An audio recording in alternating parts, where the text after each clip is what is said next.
Hey everyone, thanks for joining tonight. We're here for the 2023 US Rowing Youth National Championships Coaches and Coxswains meeting.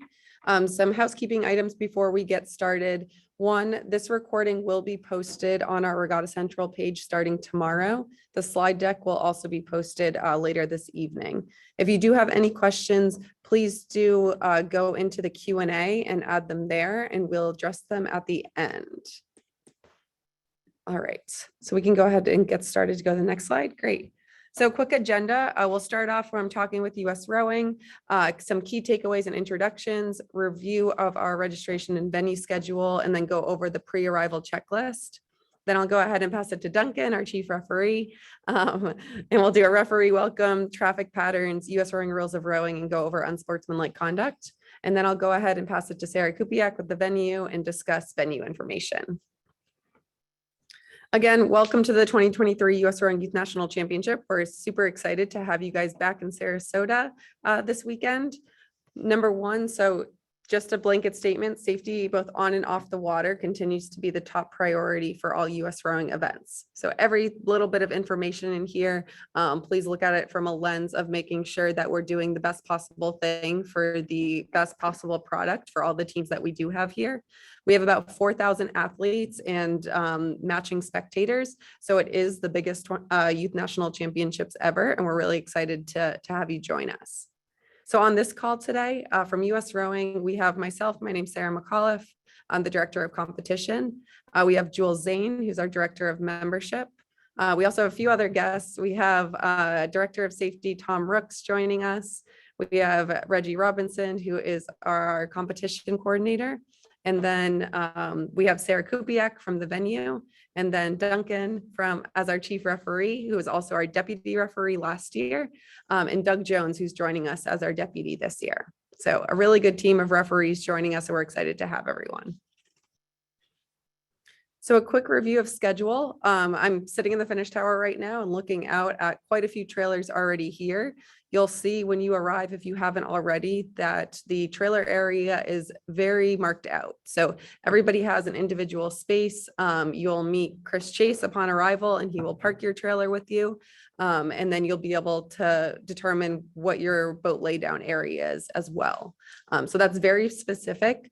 Please, if your trailer is arriving outside of any of these times, so if you are arriving after 8 p.m., please park off-site so we can ensure that you are taking the right spot.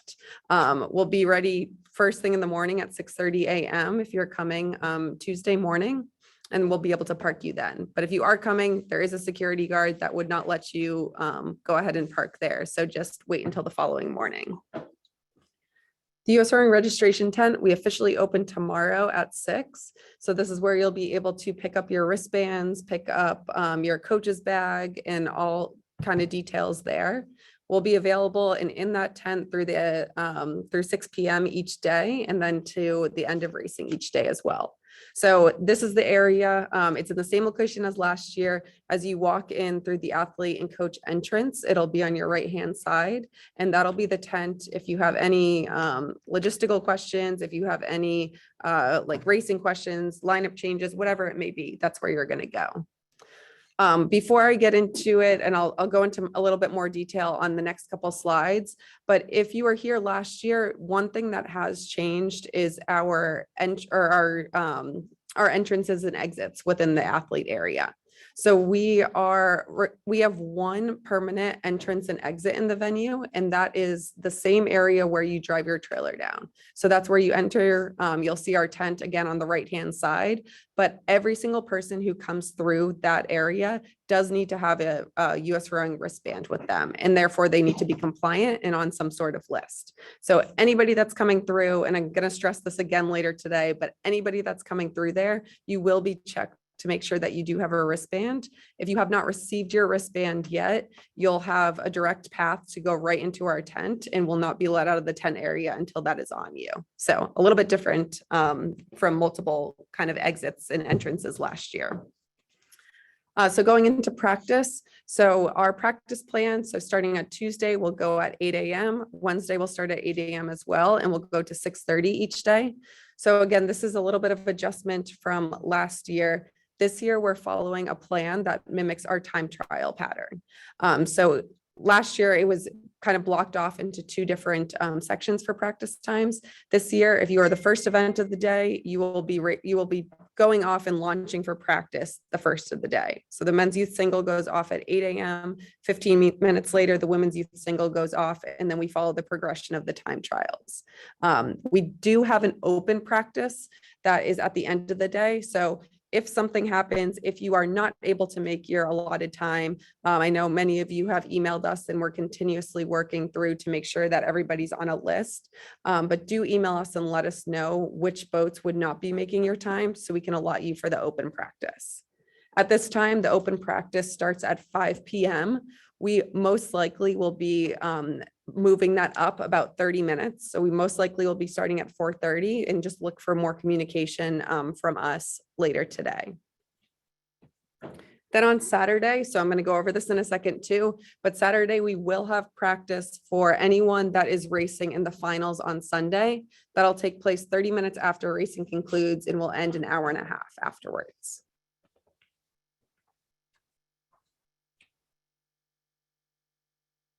Awesome. Okay, so to go over the practice traffic pattern, so it's a little bit different this year. Again, following that same that same schedule that I just repeated in the previous slide. What you'll go ahead and do, and Reg, if you want to follow through just with your cursor as well, you'll launch off those far two docks as you always do. You have two options here. So you'll see this area is wider than it was last year. We've expanded more towards the middle of the entirety of that waterway, but you have two options. So one, you can stay left and you can go immediately fast track yourself to the 2K course. That's the orange one all the way to the left, or you could stay towards the middle and you can row up and then you can counterclockwise clockwise, you can go ahead and circle around this course. So about 1,500 meters there, you can continuously circle if you need more time, if you want more time before you head to the 2K course. If there's a scenario where we are backed up and you're saying, hey, I want to go right to the 2K course, so I'm going to head in that staging lane, there's a marshal at that top of the course. They may tell you that we're backed up and they may circle you around. So we have multiple options on this practice pattern. And the main goal is to make sure that we're dispersing as many boats as possible amongst the water that we do have. So our marshals are very, very key, and they're going to be communicating with you saying, hey, yes, we're staging you and heading in, or no, you need to go ahead and circle back around. Otherwise you'll be sitting there. So stay in touch with the marshals there, but that's the first half of the plan. So now we're going to go through, the bridge. So as you did last year as well, you're going to cut all the way to the opposite side of the course. So exactly where that cursor is currently. You're going to go ahead, you're going to travel down all of those lanes. There's no stopping on the course. So no drills, no stopping on the course. You're continuing all the way down. At this point in time, you also have two options. So you can, one, continue and go all the way around the island and say, hey, that's it for this afternoon, and then either recover in or go back and do one more loop. Or what you can do is at the finish line, you can decide that you want to turn in to the island area and head back up to the 2,000 meter course.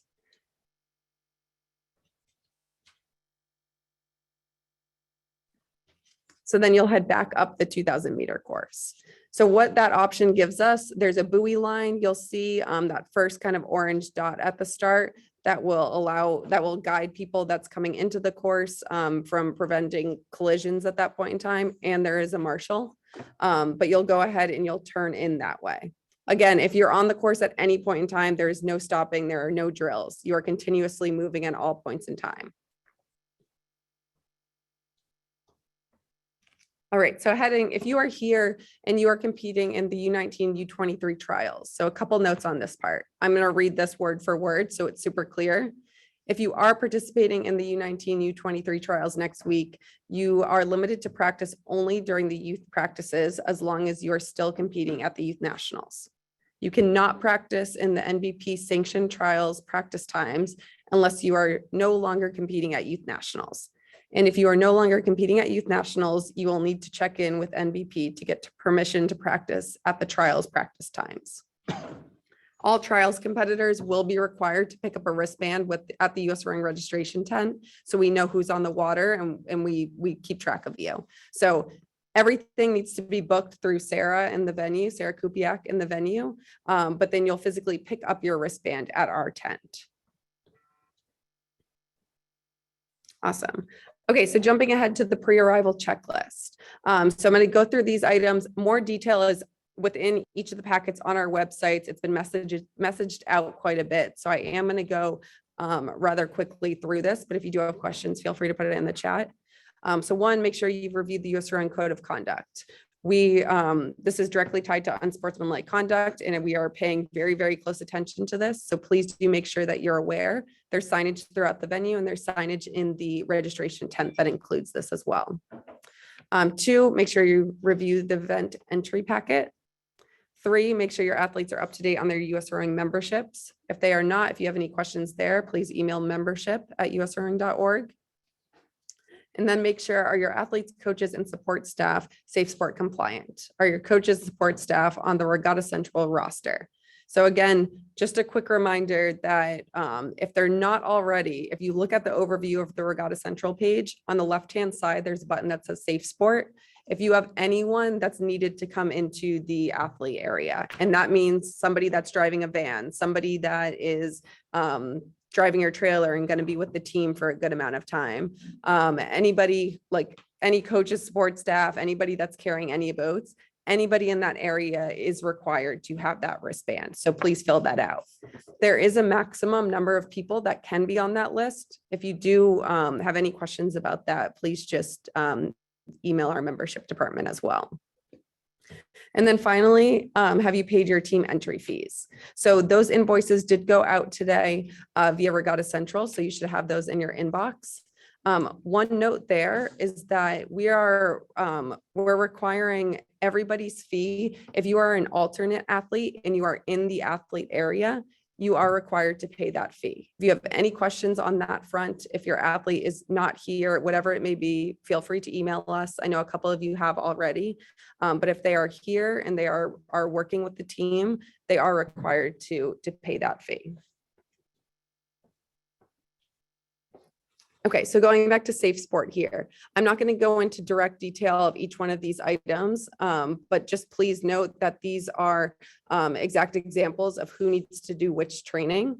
One thing that you'll see throughout the venue is map awareness. You're going to see yard signs with all of those details, and everybody at the venue is required to be map aware in that sense. So please, if you have any questions on who needs to do what, dive into the slide more, email us. But we need to ensure that everybody that is required to do so is Safe Sport compliant at this event. Then again, so the minor athlete abuse prevention policy. So when I say map aware, this is exactly what I'm referring to. So everybody, you'll see signage here. If you are volunteering, one, thank you. We appreciate that. And it's part of the USRowing volunteer policy coming into the season. But if you are volunteering, you will see these map posters at the volunteer check-in. You're required to be map aware at that point in time and make sure that you're familiar with these policies as well. Now I'm going to go ahead and pass it to Duncan Hudson, our chief referee. Thank you. Why it looks like that. All right. We have an excellent jury assembled for you this year with 28 of the most talented and experienced referees from across the country representing all 6 regions for USRowing. They were either picked by the regional representatives from the 6 regions or by Doug and myself specifically. We have 2 major objectives. That's to make sure everybody is safe and to make sure all of your races are fair.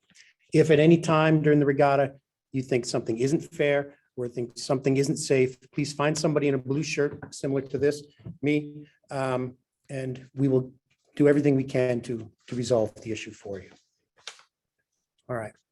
So I am going to talk about a couple rules tonight, but this is by no means a rules clinic. Everybody should be familiar with all the rules of racing. It's a little late in the season to not be, okay?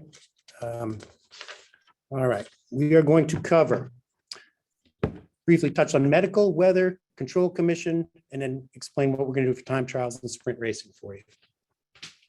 All right, medical and medical. We have EMS will be at control commission, right to the left of the recovery dock. And they'll be here the entire time during practice and racing. At the start, we have a lifeguard. At the finish line, we have a lifeguard, a diver, and a doctor. So we hope to not use any of those people, but if something does happen, we're there and we'll resolve it as quickly as possible. Weather. But the only thing we can say for sure in Florida is it's going to be hot. And it's usually unpredictable. Quite often in the afternoon, there is thunderstorms. There are thunderstorms. For that reason, we have somebody monitoring weather all day long for us in the finish tower, and we have a meteorologist on call. If we see lightning within a 10-mile radius, 15 miles for practice, we will put a stop to launching and evacuate the course. We will also do that if we see other pending weather, high winds, terrible weather, whatever. In the event that we do evacuate or stop racing for any reason, we will make every attempt to reschedule the races that were impacted as soon as we can. In the event that we can't do that, for time constraints, there are the list of the cancellation policy is in the regatta packet. You should familiarize yourself with that now so that there's no surprises or disappointments. Another important thing, because there is the possibility at this regatta and every regatta of cancellation, always row every race like it's your last race. If we could only get time trials done, then that's how we would give medals out. So full out every single race. Okay. All right, there's a lot of information on this slide and it's small writing, so I'm just going to read it to you. Uniforms. All athletes must have their torso covered while on the water for both practice and racing. During racing, everyone must be in matching racing uniforms, unless you're a composite crew, and then you can have other, mixed matched uniforms, excuse me. At control commission, your time will be a launch time window posted. We're going to start off at 45 minutes. Based upon how we're doing during the day, each day we may change that. It might go earlier, later, depending on congestion at the start. So keep an eye on that. You will not be able to launch earlier than that window, that posted window. When you get to the control commission, unis must be pulled up and they must remain pulled up well on the course. Please know your race number and lane number when you arrive. Don't come to control commission ahead of time looking for your bow number. You're not going to be issued a bow number until you actually launch your boat. We're going to do a standard safety check when you go through control. We're going to look for bow balls. Everybody must have a white or fluorescent bow ball firmly attached to their boat. Heel ties must be secured no more than 3 inches. Coxswain seats must meet minimum opening safety limits. There should be no surprises here, and there should be absolutely nobody that fails a safety check because you've gone through this all season long. When you get to the dock, it'll be the crew, the coach, somebody carrying oars and your shoes, and nobody else on the dock. We're not having parents, we're not having camera crew. The second 8 isn't coming down to launch the first 8, just those people on the dock. And when you launch, nothing gets left on the dock. No shoes, shirts, oars, coaches, everything gets taken off the dock. Please be as quick as possible on the dock. The next one. All right, time trial traffic pattern. So it's a little bit similar to the traffic pattern that we had for practice. There will be 2 lanes. There'll be a marshal, a referee, right at the bottom of the traffic pattern in the dead lane between the 2 warm-up lanes. That marshal will tell you which lane you're supposed to go into. There's no discussion. If the marshal says you're going into the first one, closest to the attenuator, that's the one you go into. You cannot cross over the dead lane. You cannot pick the other lane. If you try to change lanes, we're going to look for you in the wrong lane and you're going to miss your race. All right, so the top lane closest to the attenuator, that'll be a clockwise traffic pattern up to the top. When you get within 200 meters of the top, there'll be two tetrahedron buoys up there. If you pass those two tetrahedron buoys, then you are committed to queuing for your race. There's no more going back down the lane. So, and you need to be at that point within 8 minutes of your start. If you've got another 15, 20 minutes, then don't go past those buoys, turn and go back down, take another loop. If you don't think you have time for a full loop, halfway down the track, there's another set of two tetrahedron buoys. You can cut the loop right there and head back up to the start or up to the top of the warm-up zone. And you can keep doing those loops. At 8 minutes, you need to be at the top, as I said. The marshal at the top will start assembling you into numerical order. If you're someone who's good with numbers, help them out. Get yourself, look around, get into numerical order. Once it's time for your race, the marshal will direct you underneath the bridge.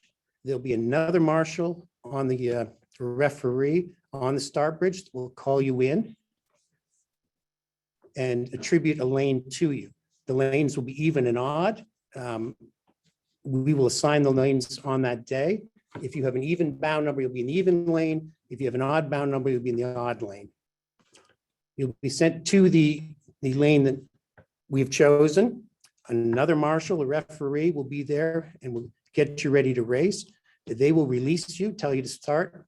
And we will alternate 30 seconds between each lane. If a number is missing, then you'll wait a full minute in your lane. You'll have about 80 meters to get up to speed, and the start will be on the attenuator. You'll hear it as you approach it. The starter will say your bound number and then ready, go.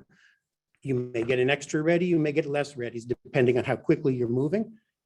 The fact that you hear go, it does not actually mean that you've crossed the line. It's strictly for your own edification to let you know you're at or near the start line, and you should be going at full cadence.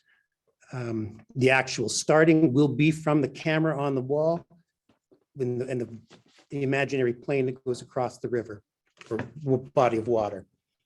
You have 100 meters. If you have breakage within the 100 meters after the start, which takes you then to about the 200 meters on the course, please pull to the side, raise your hand. A referee will come over, assess the situation. We can give you up to 15 minutes to fix whatever the issue is. If it's not a legitimate breakage issue, jump slide or lock, something like that, you're not going to start again. So you've just cost yourself your time trial, essentially. Continue down the course as you race. Stay in your lane. If another boat approaches you from behind and is going to pass you within a boat length, you need to yield to them. Odd boats carrying odd number bound numbers need to yield to the lower number lane. So that'd be towards lane 0. Even number bound numbers would go to the higher side, towards number 8. Failure to yield is grounds for exclusion. When you get to the finish, there will be no sound. So you just go across the lane, the finish line, and then paddle around to recovery. Okay. On race days, Friday through Sunday, the traffic pattern is very similar, although it's just one warm-up lane. So you can row up to the top. Same two tetrahedrons are at the top. If you choose to go past them, then you are queuing for your race and you can't go and warm up again. If you want to keep warming up, don't pass those two tetrahedrons. Spin, start rowing back towards the launch dock. Again, if you don't have enough time, you can cut across at the other two tetrahedrons in the middle of the course and head back up to the top.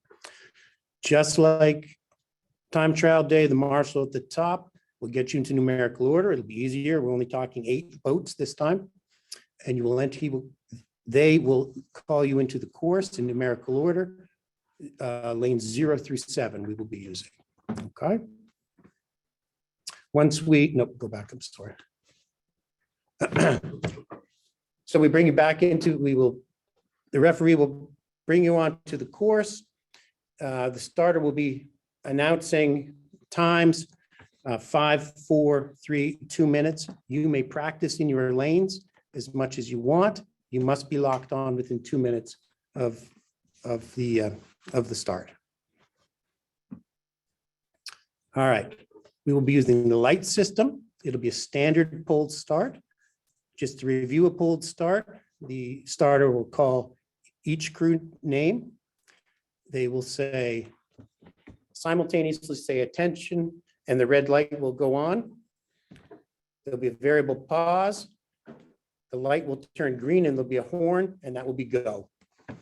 In the event that weather or some other thing prevents us from using the pulled start, we may go to a quick start. To review that, it will be quick start, attention and red light simultaneously, variable pause, green light, and horn for go. Worst case scenario, we go to flags. That's covered in the rule book and rule number 2306. You can review that. In each case, if we go to quick start or to flags, we will announce that prior to your race. Objections at the start. If you leave the start, you have accepted the start. There is absolutely no protesting or objecting to the start at the finish. So let us know if there's a problem. Also, failure to start. We need to talk about this because last year we had a couple boats that didn't leave the start and they didn't have a legitimate reason. If you don't leave the start, you will at the very least be given a warning. You may be given an exclusion, and we can do that under 2309 and 2602. So it's not something to mess around with. We say go, or the horn goes off, it's time to race. All right. Sprint racing, you're in your lane. There'll be referees, 2 of them following each race. They're there for your safety and to protect the other crews, so there's no interference. If they feel that you are encroaching on another team or you're in imminent danger, they will attempt to get behind you and give you corrective actions. At the very least, they will use their megaphone, announce the crew name, raise a white flag, and then drop it in the direction that they need you to travel or to change your course. If you do not change your course, if you ignore them, then you could be asked to stop racing entirely, depending on what the situation is. Finish, lots of information here. When you get to the finish, if you have an objection, if you feel that you've been denied the opportunity to advance, raise your hand, get the attention of the following referee or the finish marshal. They will come over to your boat. Please have only the coxswain or the bow person initially talk to the referee so it's not crazy with all kinds of noise. Explain what has happened, what you feel the resolution should be. The referees will make a decision on the water, offer it to you. If you accept it, then the race will be white flagged and it will be marked official. If you disagree, then it will be marked red flag. A red flag will be displayed, which is marking the race unofficial pending review. In that case, you will have 1 hour to write up the reason what has happened, protest, bring the written protest and $50 in cash to the chief judge in the finish tower on the 3rd floor. The chief judge will get that information to Doug and myself.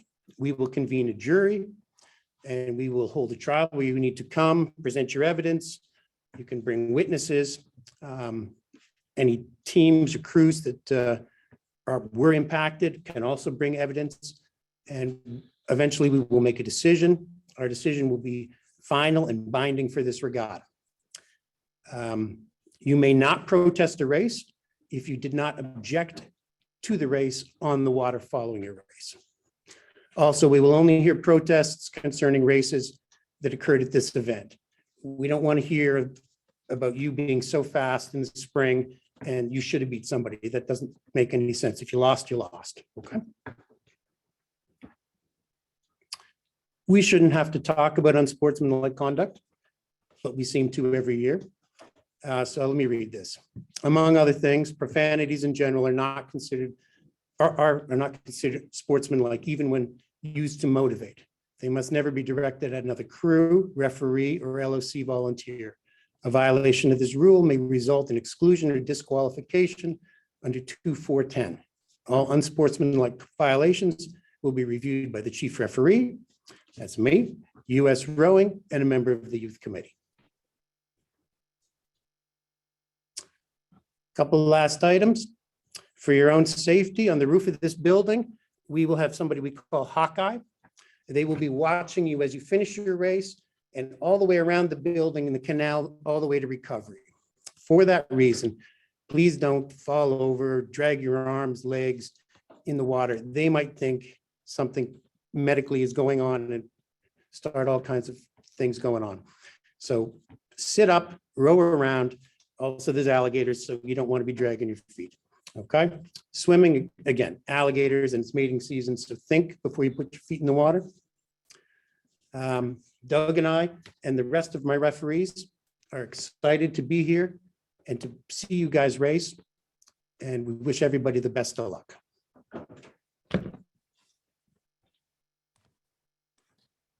Awesome. Thanks, Duncan. Actually, do you want to finish out with the evacuation plan? Or do you want me to take this one? Okay. Had you never, whatever. Oh, All right, so the chief referee initiates, suspend, cancel, resume, or rowing plans. In the event of the starter directs the evacuation of the start area. So if you're at the starter will tell you everybody that's up there where to go to get off the water as quickly as possible. The starter will also get the start marshals and referees up there, the aligners, stake boat holders onto land.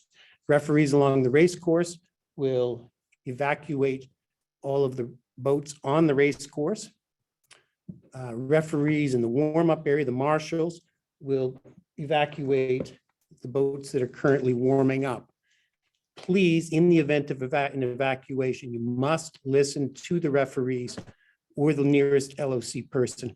We got to get you off the water as quickly as possible, and you cooperate. You may not think that we're taking you to the best place to get you off, but we've thought it through, and it is the best place, and we'll get you off as fast as possible to keep you safe. Okay. awesome. Thank you. We're going to pass it to Sarah Kupiak with the venue now. Hello, everyone. Sarah Kupiak, Hartz from the Nathan Benderson Park local organizing committee. So just excited to have all of you here at Nathan Benderson Park once again rowing in the Youth Nationals. Just a couple of key points about parking, because we do have a lot of boat trailers. We will be parking off the island. So each team will receive one parking pass to access the island. And that is the only parking pass you will receive to get on the island. You can utilize that at the south end or at the moat parking lot up by the Homewood Suites, but only one vehicle pass will be designated per team. All other vehicles, like I said, will park in the moat lot by the roundabout, and down at the south end, we will have trolleys each day to take you back and forth. Vehicle parking for those two areas will be $10 per day. Your athlete vans, we had this issue in the past that your vans can drop off up in the drop-off loop, but they cannot proceed down into the athlete area due to the safe sport requirements of certain people being allowed in, limited parking for the different teams. So those athlete vans, be sure if they're just coming and going that they're stopping in the middle of the drop-off loop, dropping off those athletes and proceeding off the island.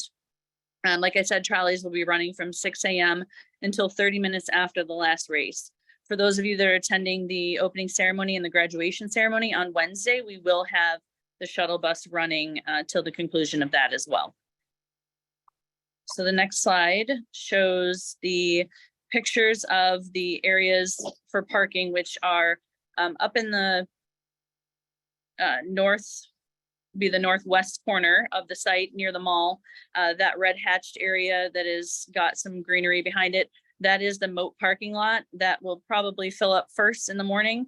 And then we'll proceed to the south end, which on your map is the left end of the, yep, right there. That is the south end parking lot where the trolley stop will take you from there to the island. The moat lot will not have a trolley. So if you're deciding to park at moat, you will be walking over to the island. The west shoreline along the race course, that will be closed to vehicle access, but that is open for free to spectators if they'd like to watch races. Please remind your parents and anyone with your parties that coaches path down below is for the coaches that are following the races. So we want to make sure that people are staying off that path so that it's safe for the coaches to follow races without any spectators in the way. And next slide. I think that's it for me. If you guys have any venue questions, I'd be happy to answer them. And we are still looking for volunteers for specific positions. So I know that the link for volunteers is up on Regatta Central. So if you have parents or athletes, alternate athletes that you'd like to volunteer, we'd be happy to have them. Awesome. Thanks, Sarah. And big thank you to the venue too for all the work that's gone into this event. A couple of notes. So we're going to work on sharing our screen one more time with a map of parking, and we'll be able to show you the recovery docks a bit better. But before we go into that, I'm going to go over some fun things. So for this year, again, I mentioned the registration tent is in the same spot as it has been in the past.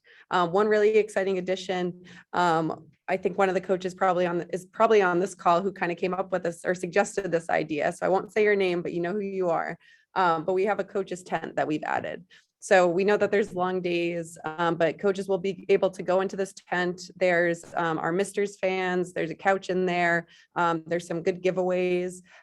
You'll also be able to grab some snacks. There's breakfast in there in the morning and then snacks throughout the day. So if you need a cold drink at any time, feel free to go and take advantage of that coach's tent. It's located right next to the registration tent. So again, feel free to hop in there as you see fit. And then secondly, so on Wednesday from 5 to 6:30, we are starting an opening ceremony. So Sarah kind of alluded to it, but this opening ceremony is for absolutely everyone. We want to kick off the event. We want to kick off the biggest youth nationals ever and just welcome everyone with open arms. So a couple details on that front. The pre-party starts at 5 p.m. We'll have food trucks, merchandise vendors, a free photo booth, and a chance to win $500 from our USRowing marketplace. On top of that, the ceremony programming will begin at 6 p.m. Our USRowing Olympian, Grace Latz, will be starting that with 6 p.m. with a welcome speech. And then everybody or all athletes will have the opportunity to contribute to a community art piece imagined by Grace. So big thank you to Grace for all the work that she's done with this, but please feel free to stop by at 5 p.m. Then after that, the graduation ceremony will take place. All those details are on our website, so you can visit the website to learn more about that. And we do have the most seniors that we've ever had join that. So it's going to be a really exciting celebration there. A couple other things, I'm not going to go into great detail of kind of the extra ads too, but you'll all receive a pre-event newsletter before the regatta, and that'll include all the fun things that we're doing throughout the week. So that includes a coach's happy hour, a vendor happy hour, some activations on land that you'll see throughout the day, some really unique activations actually. All of that's going to be linked in with Sketch. So if you've been to one of our conventions before, then you can go ahead and you'll be familiar with it and you'll be able to see the schedule there. So more information to come, but that's kind of a teaser of what to expect. Okay, awesome. So we have a map up on the screen currently. And then Reg, if you wouldn't mind follow along with our instruction too. I'm just going to walk everyone through what you'll experience once you come on site. So I'm going to go through it from a trailer driver or a car with a parking pass. So you'll come through, you'll come down that loop right there. Yep, if you're on the trolley, you'll be dropped off at that point in time. If you're on a bus, you'll be dropped off there too. If you're on a car that does have a parking pass, you'll be able to come all the way down into the athlete area. and where that orange blockade is right there. So every single person past that point needs a USRowing wristband. It needs to be membership compliant or safe sport compliant, depending on the requirements that you need for yourself. We can, if you have any questions about that, feel free to email. So everybody who's in a team car, again, every team gets one parking pass. We only have so much availability of space. So every team does get one parking pass here. If you're in a car, everybody in that car will need to get out and walk into the venue that way. That is how we are checking to make sure that everybody has wristbands in that car. If you are the driver of that car, you'll obviously be able to go ahead and drive that, but you will be checked for that wristband as well. So please note that everybody has to be quick and ready to jump out there, but you will have to all jump out and walk through and show that you are compliant. If you are not compliant, you'll be shuttled through that orange fencing right into our registration tent, where we'll be able to give you a wristband there. Then you'll go ahead, you'll follow all the way down the palm tree path. You're going to turn and you're going to go park your vehicle. There's fencing here right now, and you'll park it on the opposite side of the fencing. So those blue and white rectangles, those are the trailer parking areas. You'll park on the right side of that. So all team vehicles must be located in that area. You'll also notice, again, if you're here already, you already know this, but our team trailer areas, each one's marked out with bright green tape, and you'll have somebody parking you. And you'll see the big red rectangle in the middle of that trailer area that's where the boat laydown is. It is marked of where you cannot go any farther than that. So please follow the fencing. If you do put your boat outside of that area, you will either be asked to move it or we will move it immediately. Then you'll be getting in the area of where people are walking, and we can't have that. So now I'm going to go to the left-hand side where it is the emergency path, the service path towards the bottom of the screen. So right where that cursor is on the left-hand side, there will be a gate that no one can walk through, but that gate is for emergency use only. So in the case of an emergency where we need an ambulance, they'll come through there, and there's a service road that needs to be empty at all times. Again, if you put your shells there, you'll be asked to move it, or we will move it immediately, but that needs to stay open at all times. Now I'm going to head down and then just walk you through how you'll launch. So again, on either side of that red rectangle, you're going to walk down on either side of it. There's going to be someone on practice day that will then say, yes, you're allowed to launch.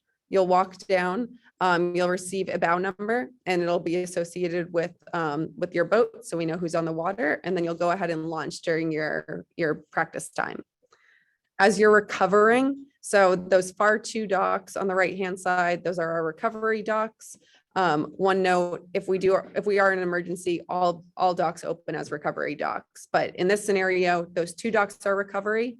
As you're recovering, you have three options, and there's signage and there's fencing to show it too. So one option, if you are parked on the left-hand side, if your trailer is on that far left-hand side up against the team tent area, yep, right where that cursor is, you're going to go ahead and you're going to choose recovery 1, and you're going to go left. So you're going to follow that service road, and you're going to go right into your trailer.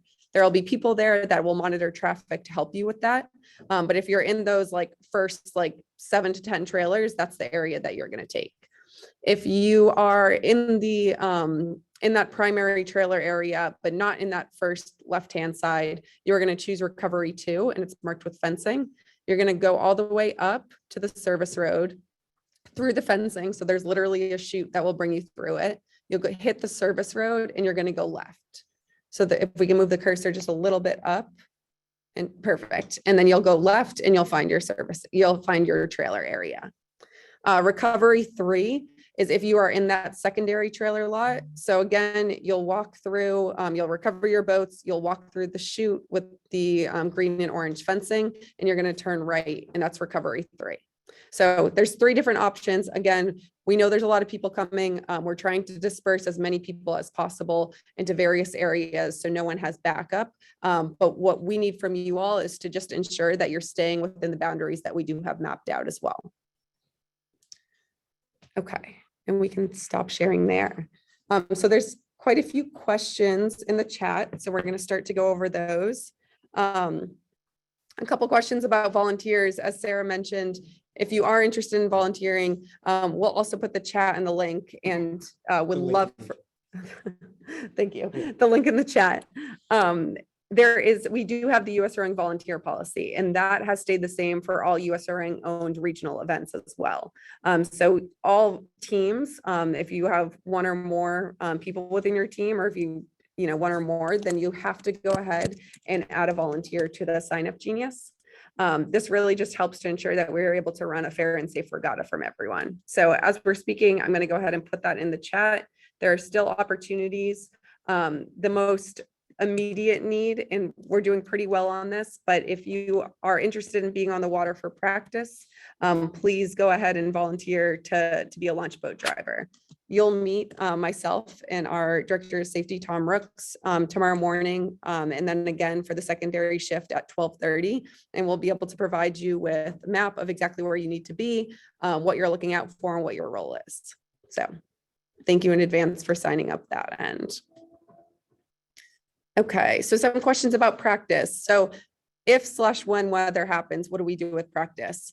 Again, we are sticking to that time trial schedule as much as possible to allow for just continuous flow and trying to eliminate the backup of practice as much as possible. So if you are able to follow that 15-minute centers to mimic the time trial pattern, please do not get in line until that launch time starts. So if your launch time is at 8:15, you are not able to start lining up at 8 a.m. That totally defeats the purpose here. So start lining up at 8:15 and we'll get you all launched immediately after that. If weather does happen, we'll continue to condense, we'll continue to accommodate everything that we can do, but we're staying free flowing and staying flexible here. If we do need to expand out or combine like practice launch times, we will do that, but just know that we're constantly thinking about that. Tom does a great job of monitoring the weather from the 5th floor and is very in tune with it all. So we'll keep you updated with all of those details. Okay. Going through, can you go in any lane for practice? So you can go in any lane as long as it is in any of the 4 lanes that are farthest from the trailer area. So any of those work for you. Is there a fairness committee? Will the lanes be seated for weather? So we will work with our youth council at the beginning and throughout the day. If anything is, you know, picking up, or if we need to review kind of the progression of it all, or the seating of it all, we will do so. So that's something that's constantly on our mind as well. There's a question here. If a crew misses their time trial due to a breakage issue, are they relegated to the D final or excluded? I'm not going to flat out answer that. It's very much case by case, and we would look at what the scenario is. So I can't give exact details there because it would be too specific. How long do we have to rest after each race, or do we have to immediately start paddling? You have to, we're on between 7-minute and 9-minute centers, depending on the sprint racing day. On Sunday, we're on 9-minute centers. So we want everybody cleared as soon as possible. If there's a medical emergency, like we were talking about earlier, we'll come up to you and help with the issue. But take a minute, grab some water, and then we do ask that you at least continue to start paddling with some members of the boat. Okay. Duncan, this is for you. Is there a finished marshal for the time trial? If not, who would objections be filed with? There will be a finished marshal for time trials and for sprint racing, yes. Awesome. Practice day, when the lights will be on, that will be on Wednesday. So again, we're working on, we spent a lot of time working on a new pattern for practice. There will be someone who is helping monitor all of that, but this is not an opportunity for you to sit there for multiple minutes and get situated. This is a very like sit and go type situation. The lights will be available, but we're not waiting multiple minutes for you. Yeah, just so you can see them. Are athlete coach wristbands valid through trials, or do we need new ones? Jules, can you take that one? Yeah, it's my understanding that trials is going to have its own credentials. Okay, so they should take them off prior to trials. Awesome, thank you. Should graduating seniors bring and wear their cap, gown, and cords for the graduation ceremony? Do it. Absolutely do it. You might also receive some additional ones. So you'll get some goodies too. But yes, bring everything. We'll take lots of pictures. We're also doing a senior class picture. And the art installation is really amazing. So this is an event that you all don't want to miss for sure. Okay. I am a coach who is relying on parents driving. They are here to spectate and do not have safe sport. How can they drop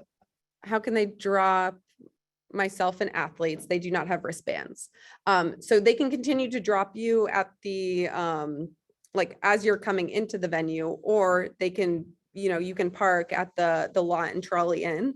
But what you can't do is you can't have that car come all the way into the athlete area then. So if somebody does not have a wristband, I can't stress this enough. If you don't have a wristband and you're a driver, you will not be allowed to bring your car into that athlete area whatsoever. Is there a boat laydown area for the secondary boat trailer section? That's what I'm thinking this question's asking. There is plenty of space out there. Everything is mapped very specifically. So yes, you do have plenty of room to put your boats in, probably more so even than the first lot. Okay, I'm going through. Question on live streaming here. So we are excited about kind of an upgrade, or not kind of, we do have quite a bit of an upgrade to our live stream this year. We have phenomenal announcers who will be joining us. Our time trials will not be fully streamed, so you won't see what's happening in the body of the course, but there will be a finish line camera, and our announcers will kind of pop in here and there for that. So you'll be able to see a little bit more of the experience that's going on throughout the venue. One note too is that after a race happens, you may be asked after you're coming off the dock for an interview that we could stream. You have the ability to say no if you don't want to do that, but you may be greeted by one of our announcers or producers and ask like, hey, can you hop on behind this backdrop real quick and tell us about your race? So don't be alarmed if that comes through. That will be something that's live streamed via split screen on both our YouTube account and the Jumbotron here. Okay, which safe sport training needs to be completed for volunteering? You need to be map aware. So you do not need to complete a full training, but you need to come on site and read through what map is and then improve it from there.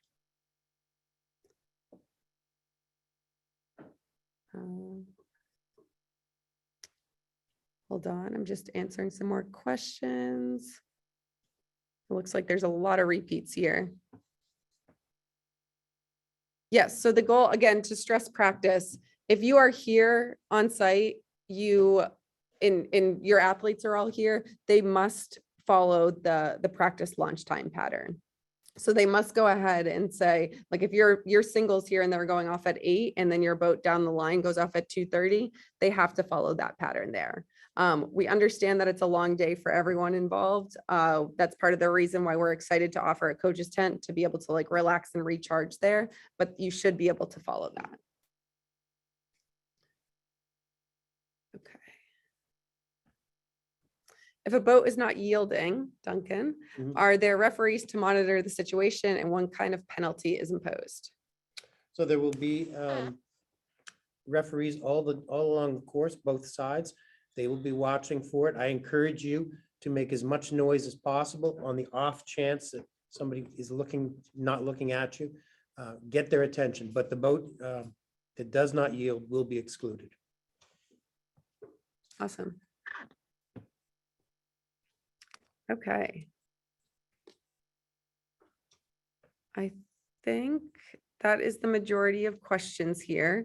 If something did get lost, please do reach out.